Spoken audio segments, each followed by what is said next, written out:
Slav Havalno. Selamlar arkadaşlar. Yepyeni bir ders videosuyla yine karşınızdayım. Zaman kaybetmeden hemen dersime geçiyorum. Arkadaşlar nasıl ben Kürdüm, ben Türk'üm, ben İngiliz'im ya da sen Kürtsün, sen İngiliz'sin, sen Türksün gibi cümleler kullanırım. Hemen buna bir bakalım.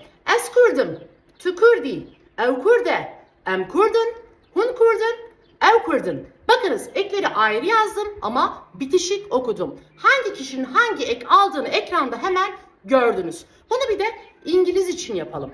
As İngilizim, tu İngilizi, ev İngilize, em İngilizin, hun İngilizin, ev İngilizin. Hadi bunu bir de Türkler için yapalım. As Türk'üm, tu Türki, ev Türke, em Türk'ün, hun Türk'ün, ev Türk'ün. I, ın. Bunlar benim eklerim arkadaşlar. Bir dersin sonuna geldim. Kendinize çok iyi bakın.